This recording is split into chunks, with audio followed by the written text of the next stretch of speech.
First of all, Mr. Director, are you happy in that director's Why do you chair? think? Yeah, I have to get comfortable. It's because I'm fat, isn't it?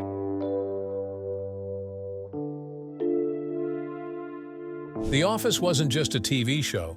It became a phenomenon that reshaped comedy forever. Every awkward silence, every punchline, every fleeting moment of heartbreak felt meticulously real. To fans, it looked like a perfect workplace family.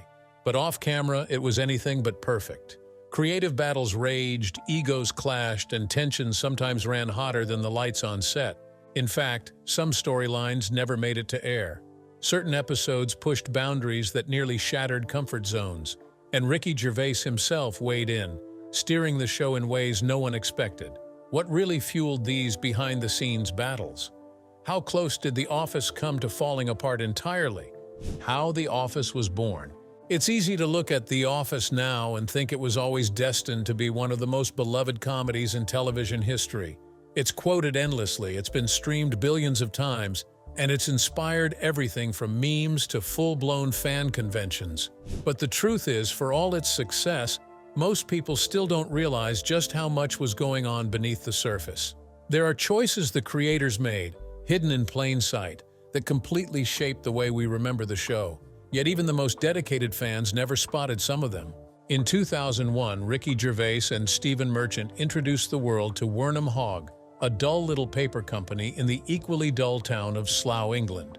On paper, it didn't sound like the kind of place where television magic would happen. But Gervais and Merchant had a very different vision of comedy. Instead of flashy sets, snappy punchlines, or wild characters, they wanted something that felt uncomfortably real. And that's exactly what they created. David Brent, the cringe-inducing manager played by Gervais himself, wasn't just a character. They built him out of pieces of real people Gervais had met in his years of working in offices. He was the boss who thought he was everyone's best friend. The man who tried too hard to be funny, but couldn't see that nobody was laughing for the right reasons. The humor wasn't in the jokes. It was in the silences, the awkward glances, and the way the characters squirmed when the camera caught them at their most human. And speaking of the camera, that was one of the show's biggest gambles. The mockumentary style wasn't common at the time, and it completely changed the way the audience connected to the story. It wasn't just that the camera was filming the characters knew it was there. They adjusted their behavior, they performed for it, and they pretended not to notice it. And that constant awareness made everything feel more authentic. It was like you were in the room with them, trying not to laugh while David Brent made yet another painfully misguided attempt to impress someone.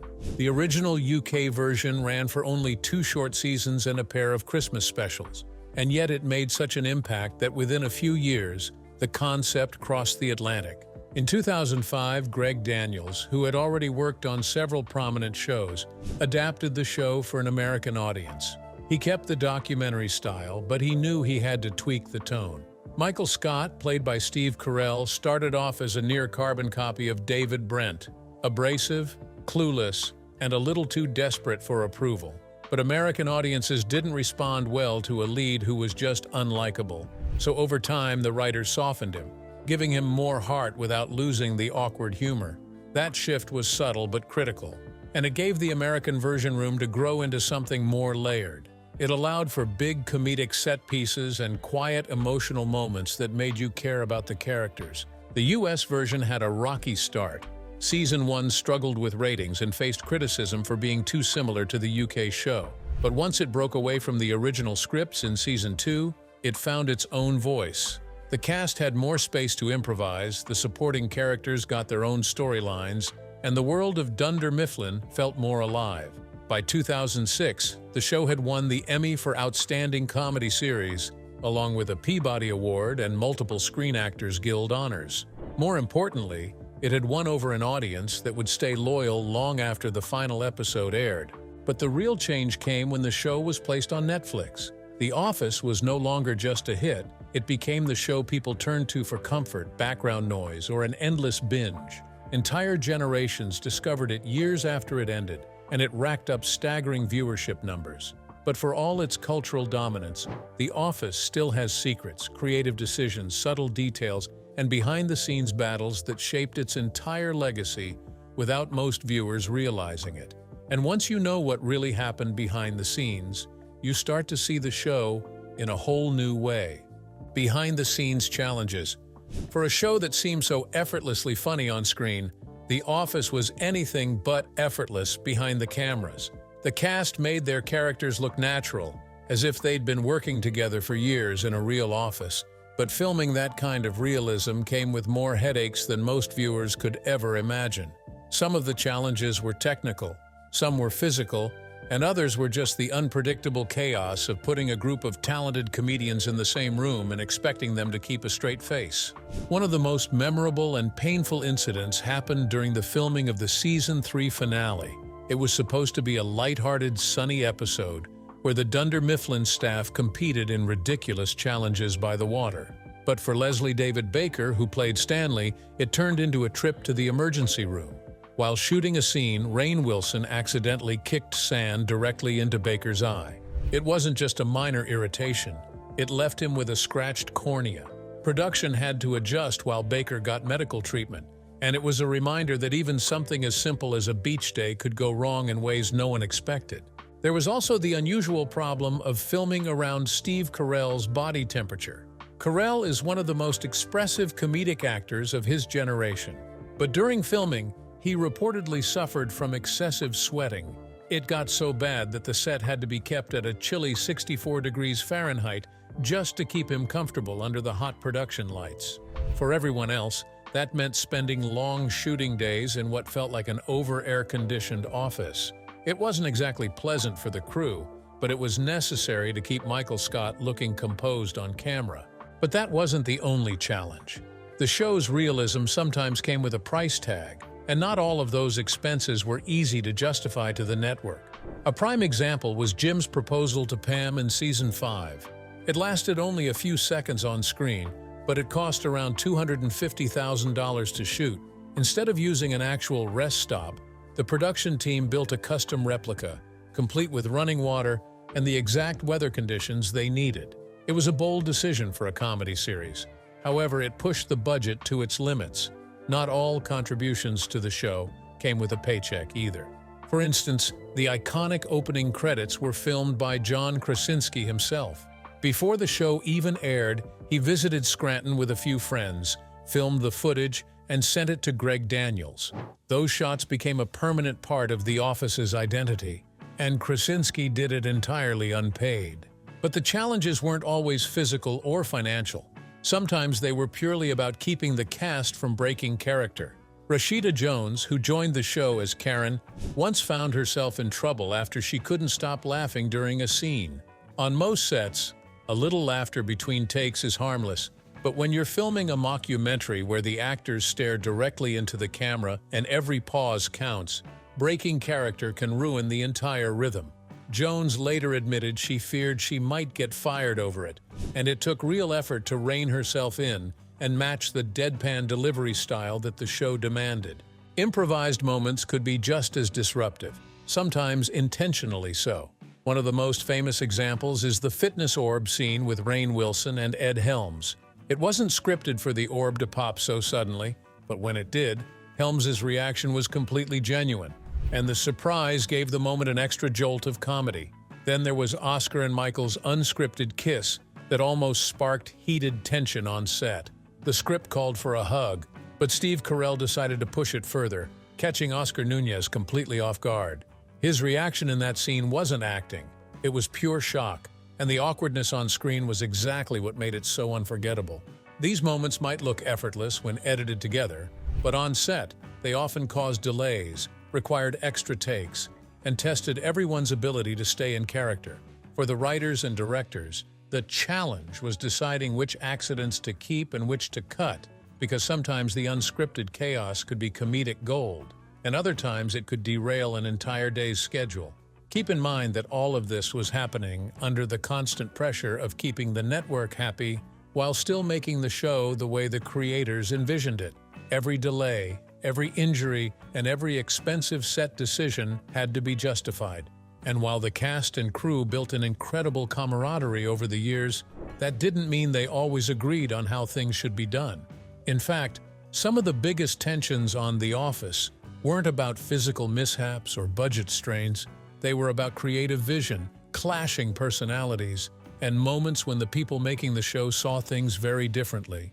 Creative tensions fans never saw. Even with all the on-set mishaps and unpredictable moments, some of the biggest challenges for The Office didn't come from filming at all. They came from the conversations that happened before a single camera rolled. The truth is, this show almost looked very different, and a few early creative battles shaped everything we eventually saw on screen. When Greg Daniels first began adapting The Office for American television, his vision didn't perfectly align with what NBC expected. Daniels had initially considered pitching the series to other networks that were known for taking creative risks and allowing shows to push boundaries without worrying as much about mainstream appeal. These networks might have embraced the dry humor and slower pacing right away, but Daniels ultimately landed at NBC, where the pressure to appeal to a broader audience would influence many of the creative decisions moving forward. One of those early decisions was about Jim and Pam's romance. Before casting began, there was a serious discussion about making the couple an interracial pairing. It would have been a bold choice for network TV at the time, especially for a show built on subtle realism rather than big message moments. But somewhere in the pre-production phase, the idea was dropped. Whether it was due to casting limitations or concerns about network comfort levels, the decision meant that one of television's most iconic romances would play out very differently than originally envisioned. Even after the show found its footing, creative disagreements didn't just disappear. Instead, they evolved. One flashpoint came in later seasons when Pam's character started to show more assertiveness. Jenna Fisher, who played Pam, had spent years portraying her as shy, hesitant, and often reluctant to speak up. When the scripts began steering Pam toward more direct confrontation and self-confidence, some fans embraced the growth, but others pushed back, saying it felt out of character. Fisher later spoke about the criticism she received, explaining that Pam's change was intentional, a natural progression for someone who had spent years finding her voice. But not everyone agreed, and those debates spilled out into interviews, fan forums, and even behind-the-scenes discussions about how much a character should evolve.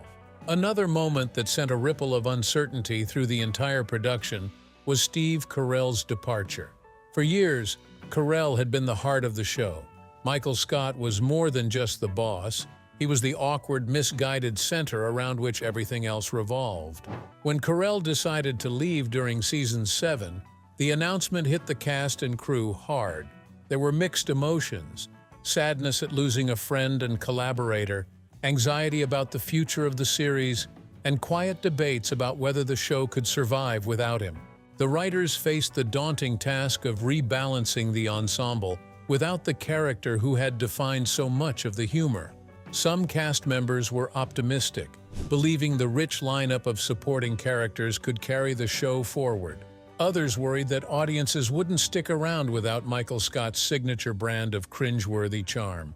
NBC, meanwhile, wanted to keep the series going, banking on its popularity to draw in viewers even without Carell. The transition brought in guest stars, new leadership characters, and shifts in tone. But it also sparked behind-the-scenes conversations about when it's time for a show to end and whether continuing without a central figure helps or hurts the legacy. And as much as those debates shaped the storytelling, they weren't the only source of tension. Outside of creative decisions, The Office found itself facing controversies that reached beyond the writer's room and moments where the humor or the subject matter pushed boundaries in ways that didn't always land the same way with everyone. The Office's most controversial moments. For all its clever writing and enduring popularity, The Office was never a stranger to controversy.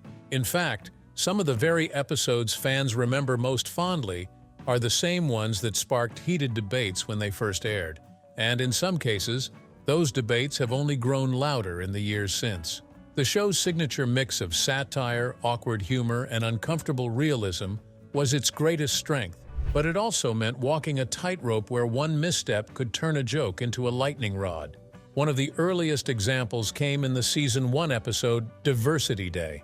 The premise was clear: a satirical takedown of shallow corporate diversity training, with Michael Scott hosting his own disastrously misguided seminar. But while the intent was to mock ignorance and prejudice, some critics felt the episode crossed a line. Michael's exaggerated stereotypes were meant to expose how ridiculous those attitudes are and how they are still rooted in real-life racial caricatures. For viewers who had experienced similar stereotypes in the workplace, the humor didn't always land as harmless. Instead, it felt too close to the kind of behavior they'd actually encountered. A similar debate surrounded another episode where Michael's inappropriate jokes and casual dismissal of HR guidelines were supposed to highlight the absurdity of unprofessional behavior in the office. Yet some felt that instead of purely satirizing the issue, the episode risked normalizing it. The fact that much of the humor came from characters tolerating or brushing off Michael's conduct made certain viewers uncomfortable, especially in hindsight, as conversations around inappropriate workplace behavior became more prominent in the years after the show aired. There was also another episode that became a fan favorite for its cringe-inducing perfection. It's often celebrated as one of the most brilliantly written episodes of the series, with Michael and Jan's relationship unraveling in real time over an unbearably awkward evening. But for some viewers, the portrayal of their toxic dynamic wasn't funny at all. It was unsettling. The gaslighting, the passive-aggressive barbs, and the veiled hostility all mirrored real-life toxic relationships a little too closely. While the comedy came from the absurdity of the situation, the emotional realism hit hard for anyone who had been in or witnessed a similarly volatile partnership. But some controversies were more about storylines than the tone of specific episodes. Kelly Kapoor faking a pregnancy to keep her boyfriend from leaving was intended as a ridiculous, over-the-top gag, but it didn't sit well with certain fans who felt it trivialized something deeply personal.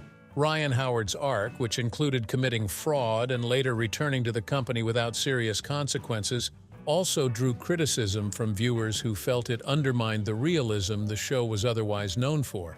And in Season 8, Kathy's attempt to seduce Jim while they were on a work trip sparked immediate outrage from fans who saw it as an unnecessary threat to one of television's most beloved relationships. But perhaps the most divisive storyline came in the final season with Brian, the boom mic operator. Until then, the documentary crew had mostly been a silent presence, acknowledged in glances, but never truly stepping into the characters' lives. When Brian suddenly appeared to comfort Pam during a rough moment, it introduced the idea that he might be a romantic rival to Jim. Many fans saw this as a betrayal of the show's central love story, a forced bit of drama that clashed with the slow-burn authenticity that had made Jim and Pam's relationship so special. Even though the subplot was dropped quickly, the reaction made it clear just how protective audiences had become over certain parts of the show. Other criticisms were aimed at episodes that seemed to stumble over sensitive topics without fully addressing them. For instance, an episode in which Dwight cuts medical benefits to absurd extremes included jokes that some interpreted as dismissive toward people with serious conditions. Similarly, another one, which centered on a gender-specific workplace seminar, drew comments about inappropriate undertones in how certain conversations were framed. While defenders argued that the show was making a joke out of ignorance rather than endorsing it, the debates showed just how tricky it can be to balance comedy with social commentary. But these controversies didn't erase the affection fans had for the series. In anything, they became part of the ongoing discussion about why The Office worked or didn't in certain moments. They showed that while the show's awkward humor often hit exactly where it was aiming, there were times when the target was so close to real life that it made people squirm for reasons that had nothing to do with laughter. And yet, for every scene that sparked outrage or discomfort, there were countless subtle moments, behind-the-scenes decisions, and quiet details that fans never even noticed, revealing just how much thought went into every awkward pause and sideways glance. Details most fans never knew. The Office has been rewatched, dissected, and quoted over the years, yet there's still an entire layer of little-known facts and behind-the-scenes decisions that most viewers have never even heard about. But these aren't just fun trivia. They're the kind of details that, once you know them, completely change how you see certain scenes. Take John Krasinski in Season 3. Jim's hair has been part of his laid-back charm since day one. But for 6 episodes, what fans were seeing wasn't his real hair at all. It was a wig. Krasinski had to wear it because he was filming Leatherheads, a period football movie at the same time, and had cut his hair short for the role. To maintain continuity, the production team had a wig custom-made, and they blended it so well into the lighting and camera work that most people never noticed. To this day, even fans who have watched the series multiple times are shocked when they find out. Not all surprises were planned, though. One of the most iconic cold opens in the show's history came from a complete accident. During the scene where Jim pops Dwight's exercise orb, the idea was for it to deflate slowly, giving Dwight a chance to react in character. But when Krasinski hit the ball, he hit it with so much force that it burst instantly, sending Rainn Wilson crashing to the floor much faster than expected. The look on Wilson's face at that moment wasn't acting. It was pure surprise. The cast and crew loved it so much that they kept it in the final cut. Most fans also never realized that some of the show's most memorable characters came about by accident too. Phyllis Smith, for example, was never supposed to be on camera at all. She was working as a casting associate helping audition other actors when Greg Daniels noticed her calm, understated presence. He realized she was perfect for the soft-spoken but surprisingly sharp Phyllis Vance. Without that twist of fate, the character and her brilliantly deadpan one-liners might never have existed. Even the casting of Michael Scott almost turned out very differently. When NBC first ordered the show, Steve Carell was reportedly busy filming another series, and his availability was uncertain. So the producers had a backup plan: Bob Odenkirk. Odenkirk, who later became famous for Better Call Saul, even reportedly auditioned for the role, bringing his own version of Michael Scott's awkward charm. In the end, Carell's schedule opened up just in time, and Odenkirk's audition was shelved, though fans got a glimpse of what might have been when Odenkirk played a Michael Scott-like boss in the show's 9th season. And while it's almost impossible to imagine anyone other than Rainn Wilson as Dwight Schrute, Wilson originally auditioned for Michael Scott. His take on the character didn't land with the casting team, but his oddball energy was unforgettable. They called him back for Dwight, and the rest is history. Authenticity was something the show's creators cared about deeply, and one way they achieved it was by having writers double as actors. Mindy Kaling, B.J. Novak, and Paul Lieberstein all wrote for the series while also playing their characters. That meant they could shape dialogue from inside the world of the show, keeping it consistent with the characters' personalities. It also created a unique atmosphere on set, because when the people writing the lines were also delivering them, there was a natural flow that made conversations feel unscripted, even when they weren't. And as much as fans think they've uncovered every The Office secret, there's still one bigger picture they might have missed entirely. Because behind all the trivia and behind-the-scenes stories lies the deeper truth of The Office, what it was really saying, and why Ricky Gervais believes most people never figured it out. What Ricky Gervais admitted. When Ricky Gervais talks about The Office, he doesn't sound like a man reminiscing over an old sitcom. He speaks like someone revealing an intimate diary entry that the world happened to read. Long before the show became a global phenomenon, before Steve Carell ever stepped into Michael Scott's ill-fitting suit, there was David Brent, a character born out of Gervais's own encounters with painfully awkward bosses and, as he would later admit, some of his own personal insecurities. But Brent wasn't simply a parody of bad management. He was, in Gervais's words, a tragic figure. Someone desperate to be liked, constantly reaching for validation that never quite arrived. You could laugh at him, yes, but you could also feel the sting of recognition. That was the hidden genius behind Brent and later Michael Scott. The comedy didn't just live in the punchlines, it thrived in the silence after them. The moments when a joke didn't land, when the camera lingered on the uncomfortable pause, and you saw the loneliness underneath the bravado. Gervais has often said that this was the real theme of The Office, not just workplace politics, but the deep human need to be seen, appreciated, and accepted. The series wasn't only satirizing office culture, it was holding a mirror up to human nature itself. Over the years, Gervais has openly praised the US version for taking that blueprint and finding new emotional depths. In particular, he admired how the writers wove Jim and Pam's relationship into the heart of the show, a slow-burn romance that grounded the humor with something honest and hopeful.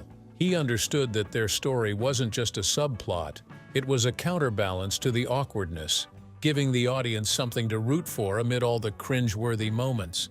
His own connection to The Office didn't end with the UK run. Fans still remember his surprise cameo in Season 7 of the American version. That brief scene, or two awkward worlds colliding, was more than a stunt. It was a small nod to the shared DNA between the two characters. And later, when Brent popped up again in another episode, it felt like a wink to fans who understood that he was still out there, still looking for that elusive moment of relevance. Now, Gervais looks back at the show with a sense of clarity that only time can bring. Speaking about how the show impacted him, he said, "I enjoyed every moment of it. I enjoyed the result, and I enjoyed the pride.